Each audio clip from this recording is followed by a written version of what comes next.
Hello, my name's Mr. Baldry, and I run politics at St John's. And as you can see, we follow the EdXL exam board to look at this excellent subject. So we have 3 exams that we do at the end of year 13. And just to summarise, the exams are all 2 hours in length, so 3 times 2 hours. And it is a combination of extended essay questions and also questions related to a source of evidence, a speech, a newspaper article, and you've got to use your own knowledge as well when you are analysing the content of that particular extract or source. So let's have a little look at the content of each exam paper to give you a good idea of what we will be studying over the next 2 years. So paper 1 or component 1 is UK politics and ideologies. And an ideology is a set of political ideas. More about that in a little while, but let's deal with the UK politics first of all. And this is really looking at how the people in the country interact with the politicians.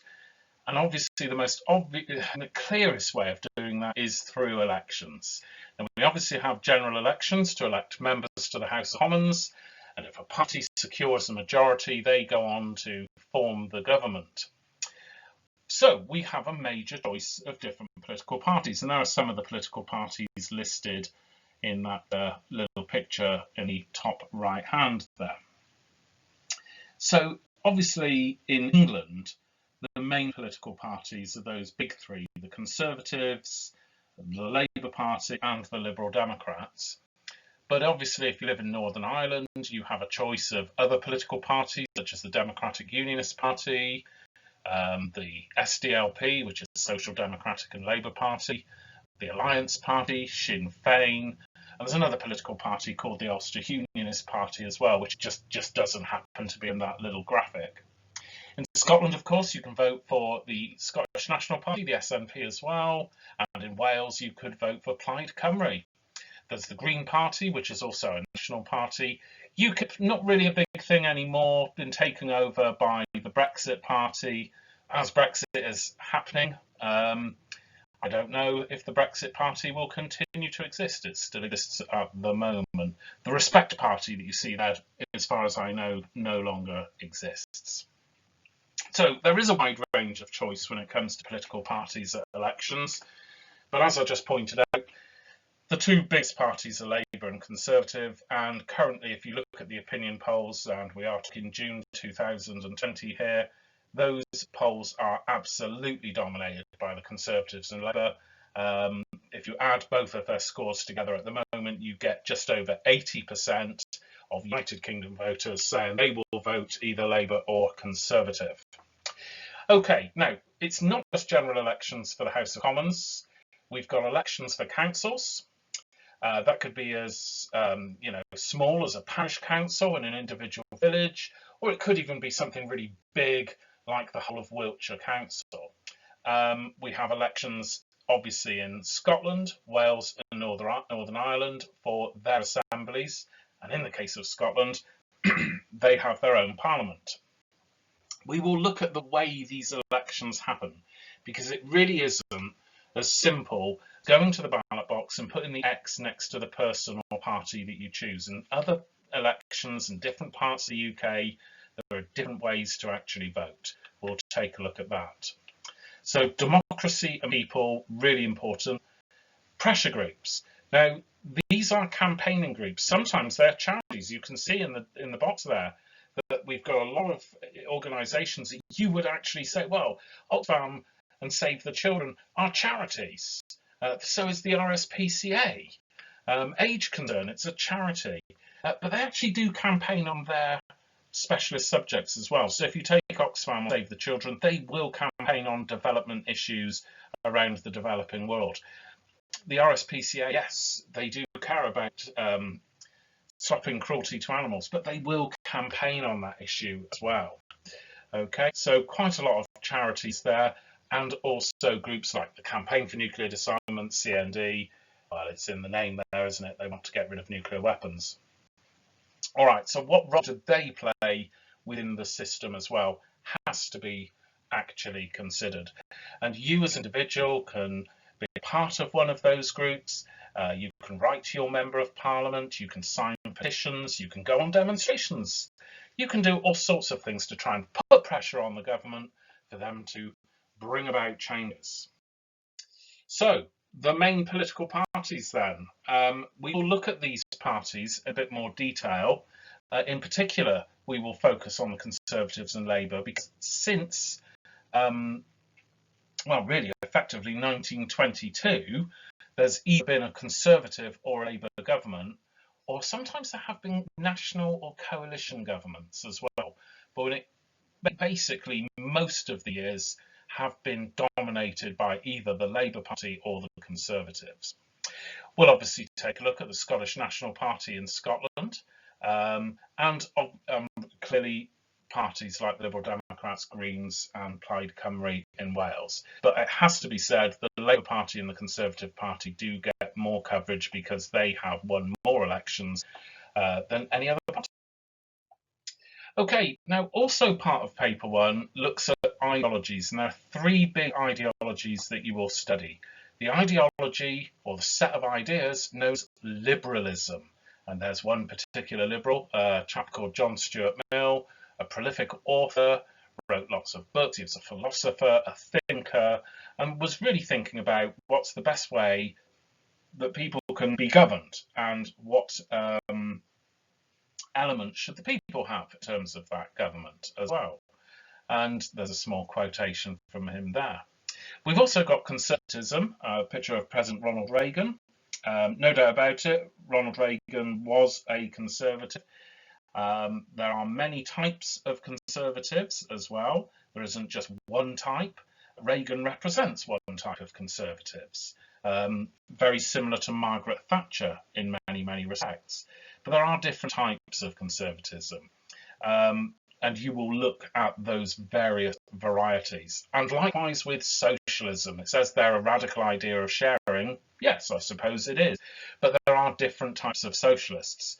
So you will get the really strong socialists, such as Marxists or communists if you prefer. But then you will get other types of socialists who might want to call social democrats as well, who want a more equal society for sure, but possibly not as equal as Karl Marx and the communists.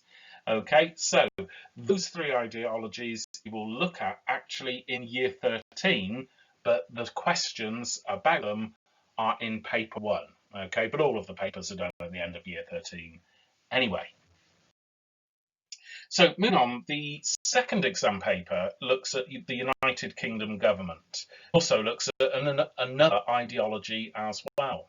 So when we look at how the UK is governed, we're looking at the institutions and structures about the way the UK is actually run on a day-to-day basis. And our first port of call will be the UK Constitution.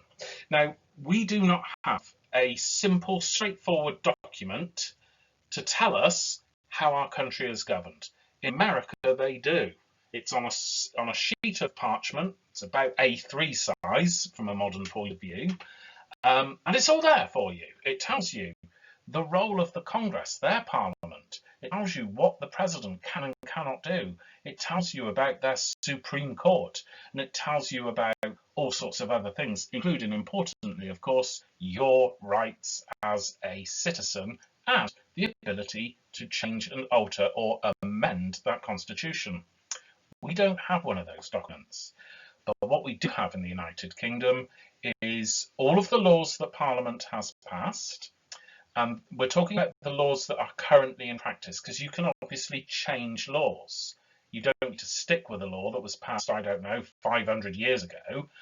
You can change it, you can amend it, you can abolish it, and that's what we do. So we have a sort of evolutionary approach to our constitution, or the way that our country is run. Sometimes, interestingly, it is purely tradition. We've always done it this way, so why change it? Okay, not even written down on paper sometimes. It's just convention or tradition. So we will look at the UK Constitution and how our country is governed. We'll look at the role of Parliament. Parliament is all-powerful, or sovereign, if you prefer. Parliament can change the laws whenever it likes. It is the most powerful body in the United Kingdom. Okay, make no mistake about it. However, all members of the government, led by the Prime Minister, are either members of the House of Commons or the House of Lords. And most government ministers are members of the House of Commons because they are directly elected by the people in general elections. So there is a debate and an argument here. Who really has the power? Is it the government or is it Parliament? How much does government dominate Parliament? And sometimes does Parliament kick back and rebel against the government? Well, the answer to that is yes, it does, but not as often as you might think. And we will look at those big questions. We will obviously look at the role of the Prime Minister and the government in a lot more detail, looking at their powers and how the role of Prime Minister has perhaps changed, certainly since the 1960s, with the explosion of mass media and the fact that we do focus on the Prime Minister, almost like he is a presidential style individual.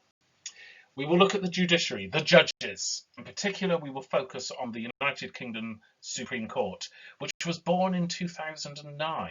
They make all sorts of rulings and rules on how the country is governed. So we will look at those.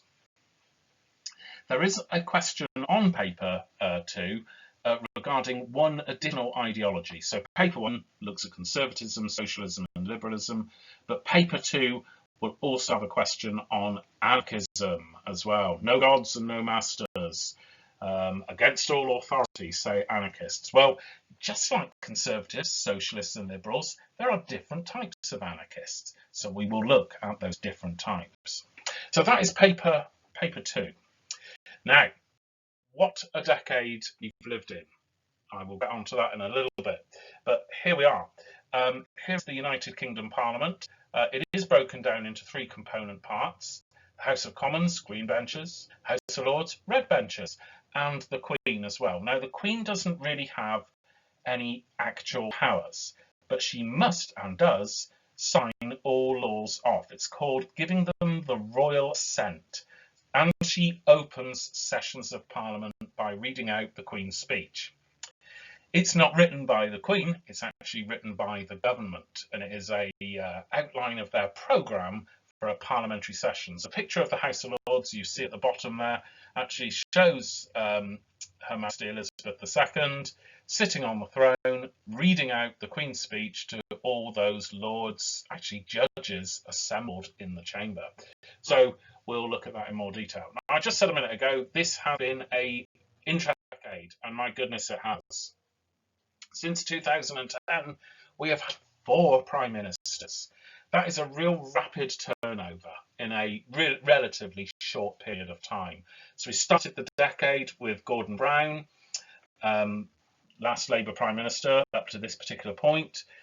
He lost the election in 2010. David Cameron becomes Prime Minister. Cameron loses the 2016 EU referendum and resigns. Theresa May becomes Prime Minister. Theresa May has a great difficulty in pushing Brexit through Parliament. In fact, she doesn't push it through Parliament, and she resigns. And towards the tail end of 2019, well, halfway through 2019 to be absolutely precise, Boris Johnson takes over as Prime Minister. So we've had 4 Prime Ministers. And as I say, that is a rapid turnover in quite a short period of time. We've had 2 presidents of the United States as well. We started the decade with Barack Obama. We are ending the decade with Donald Trump. An election this year, so we will see if Trump gets re-elected. Opinion polls at the moment suggest Trump is in a lot of trouble against his rival from the Democratic Party, Joe Biden. But we will see. The election isn't until November. Things can change. But yeah, 2 presidents in America. We've had a coalition government as well. From 2010 to 2015, David Cameron, Conservative Prime Minister, Nick Clegg, Liberal Democrat, Deputy Prime Minister. So that's an unusual thing. We haven't had a peacetime coalition since the 1930s. Okay, so that was an unusual time. Unusual because it's quite rare, simple as that. We don't often have coalition governments, but there we are. We did for 5 years. We also had the Scottish independence referendum in 2014. In the end, the Scots voted by a margin of 55 to 45 in favour of remaining as part of the United Kingdom. So the noes had it, the noes had it. There is still more pressure for Scottish referendum, or a second referendum on independence, and we shall see how that progresses, but a momentous vote nonetheless. Of course, we've had Brexit. Now, Brexit has consumed British politics, shall we say, since 2016. There have been many arguments about it, but at the end of January this year, 2020, the United Kingdom formally left the European Union. What is happening at the moment is negotiations over a trade deal with the European Union. But we have formally, as a nation, left the EU. Okay? Much more to look at when it comes to Brexit, and most people would have thought that that would have taken up all of the time of politicians. Boris Johnson, in the December 2019 general election, the tagline for him and his Conservatives was, "Get Brexit done." Nobody knew at that time, of course, that other events would come along, and I know you know what I'm talking about. Yes, it's COVID-19. So that in itself has been a massive issue for politicians, as well as everybody in the country, to deal with. Okay, so what a decade. A lot's happened in a short period of time from a political point of view, but also from the point of view of clearly the general public as well. Now, that leads me on to the final examination, which is on the United States of America. And again, it's another 2-hour exam. There will be essay questions. There will be questions based on extracts or sources of information. So what we will look at when we look at the United States, and we will do this in year 13, is effectively their written constitution and the amendments to that constitution. We will look at the relationship between the government based in Washington, D.C. with the President and indeed the United States Congress, their Parliament, but also the individual states. 50 states in America, they all have governors, they all have their own different congresses, if you like, what we would call, I suppose, local councils. But in America, they're states, and some of those states are very big with really big populations and are really wealthy. So California, for example, being the biggest state in terms of population and wealth in the United States of America. We will obviously look at the political system in America, the big two parties. The Democrats, their unofficial badge is a donkey, and the Republicans and their unofficial badge is an elephant. So we'll be looking at those. We'll look at elections. And as I said, it's an election year this year, 2020. Donald Trump hoping for re-election. Joe Biden, his Democratic Party challenger, hoping to kick Donald out of the White House. Okay, we will see what happens. So clearly, looking at elections, looking at the political parties, we will look at the American Congress, their parliament. How does it work? Split into two chambers. The Senate, 100 members, 2 members or 2 senators from each state, regardless of the size of the state. So you've got massive states like California has 2 senators, and tiny states like Rhode Island, 2 senators. We also look at the House of Representatives, the other chamber in the US Congress, 435 members there. Up at the top in the middle, you can see a picture of the Supreme Court justices, 9 of them. A job for life if you get it, by the way. Some judges choose to retire once they reach a certain age when they fancy it, I suppose. Some die in office. So look at the power of the Supreme Court in America. They are like the referee. If there is a dispute or an argument within the country to do with the Constitution, the rules, they step in and they make their judgment. They've made lots of judgments over the years, up to and including matters around civil rights. And that's why there's a picture there of Martin Luther King. Civil rights will be one of the topics that we look at within the United States of America. And Dr. King, of course, was a very, very influential individual. And in fact, to prove that, there is a public holiday in America every year, Martin Luther King Day. So we'll look at Dr. King, but he's not alone. There are lots of other civil rights campaigners, and civil rights isn't just to do with African Americans, it's to do with other ethnic groups within the United States and issues around gender and sexuality as well. So we will take a look at those issues. So politics then, in essence, is a very interesting course.